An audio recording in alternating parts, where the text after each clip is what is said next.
is Sal? My name is Sheikh Saleh, aka Sal Saleh. I live in Syosset, Long Island, New York. I have wife, three children, 2 boys and a girl, and I work at TGI Fridays in Penn Station. Terrific. Sal, tell me if you can, for a couple of minutes, about the events of 9/11, where you were, and a little bit of an introduction to what happened that day. 9/11, I was working downtown Fridays, 2 blocks away from Ground Zero.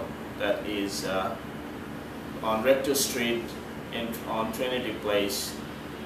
And I was scheduled to work at 8 o'clock, like every day, my 7 years down to that location. When I went there at 8 o'clock, I started working my normal checkup. Then 8:45, I hear this bang on the roof, and it sounds like somebody hit me on the head. It felt like sustainable hit. When I heard that, I thought there is some construction work going on, and I thought, who is up there is doing something this early? Then all of a sudden, I see the whole system, the computer system that we use, just go offline. Offline is a pretty bad thing for us. That means something is not right, it's not working well. Obviously I went and I'm checking all the system, then I see people running around on the street. When I saw that, I'm like, it doesn't look right. So I go outside, I open the door, stay on the front door of the TGI Fridays, and I look up, I see the first building is on fire. Wow. When I saw that, I'm like, wow. Probably somebody tried to fly over the building and just crashed on the building.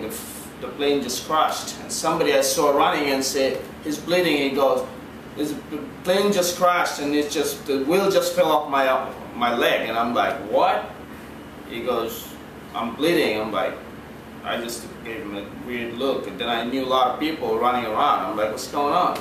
He goes, just look up. Then as we watching, then we saw the second plane is coming and just hit the building, and the magnitude of that explosion was so incredible, just couldn't believe it. And the plane, those fireball was just outrageous. It just felt like it just breaking my, couldn't look, just felt the impact was so bad. I went backward, and the nose came from one door to another. It came in, and it was just one of those things, that terrorism. Yeah. When everybody talk about it, I've seen it with my own eyes. When I came back inside, yep, see who is inside. I had some employees in there.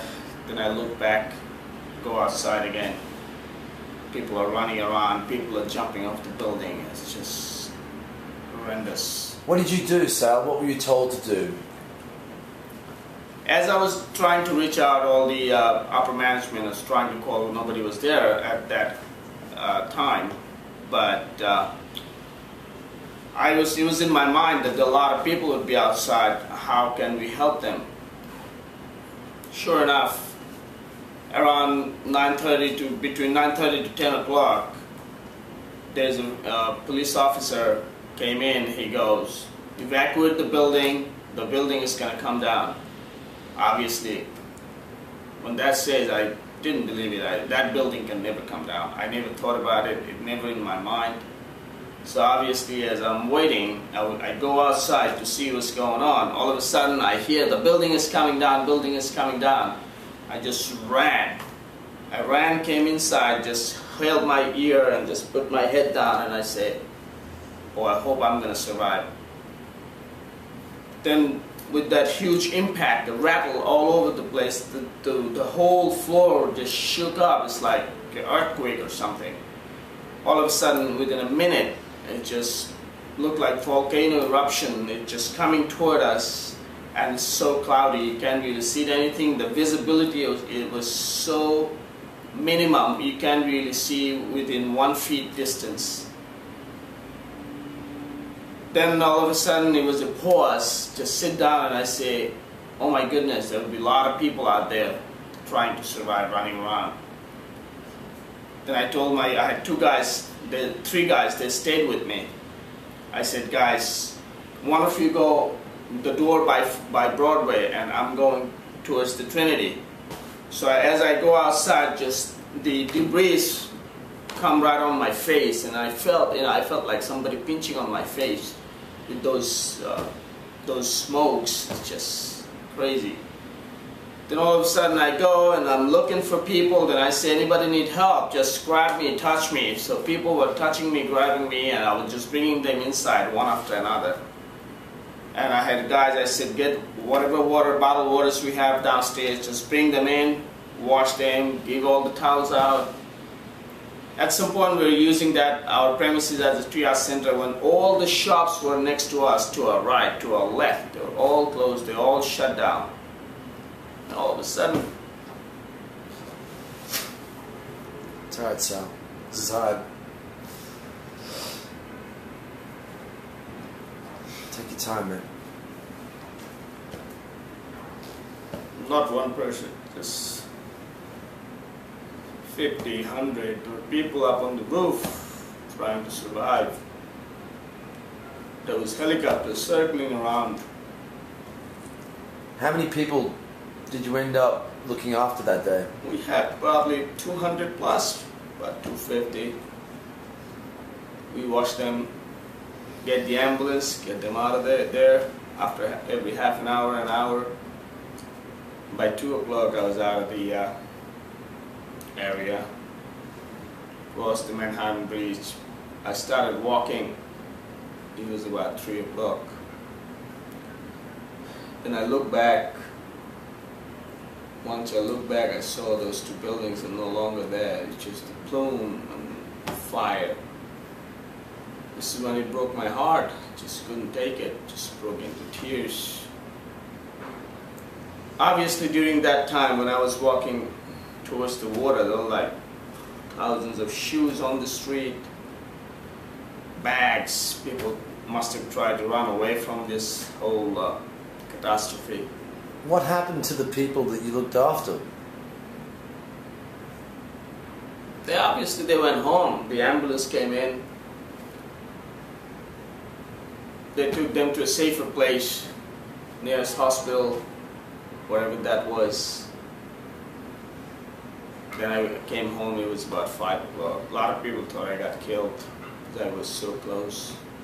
People I spoke to earlier, 9:30, quarter to 10. Tell me, Sal, it's coming up to 10 years for the anniversary of 9/11. Tell me a little bit about what you want to do with your story. Tell me a little bit about, ideally, what reason your story you think could help. So common humanity is not about what color, black, white, red, Hindu, Muslim, Christian, Jews. It's all one people. It's all one people. Why we do this? Why are we hurting others? If you look at ourselves, the blood is all the same color. What we're fighting for? No need for this. Who we judging somebody else? We don't have any right to judging anybody else because we are human beings. We should live in harmony.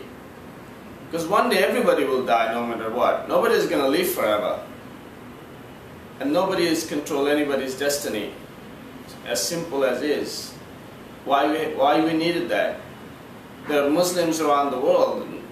I would say 95% of the Muslim, 98% of the Muslim, they're peaceful people. You're not a Muslim if you don't believe in Christianity. If you're not a Muslim if you don't believe in Judaism. It's bottom line. It has a transition. It came from same place. It ended up in one place. We should not be judging people by religion, color, or how they look. Simple it is to me. I have a wife, she's Christian. I'm living with it. And we're happy. Where's your wife from? She's from England. How did you meet her? I met her on a plane, which is a wonderful story. 1999, sitting next to me. Ended up getting married after 9/11. 2003 we got married. We got back after she thought I got killed. Obviously she couldn't get hold of me for hours. We weren't together at the time. but she just wanted to make sure that I'm okay that day. Is there anything else you want to say regarding your story, regarding what type of message you want to give? I just want people to know that the world should be one beautiful place. It's like heaven. We can make this world heaven if we can live in a harmony together, not hurting anybody. Why would we be hurting people? I have my kids, they are like anybody else. There's no difference. Children grow up to believe in what is right, what is wrong. That's our job.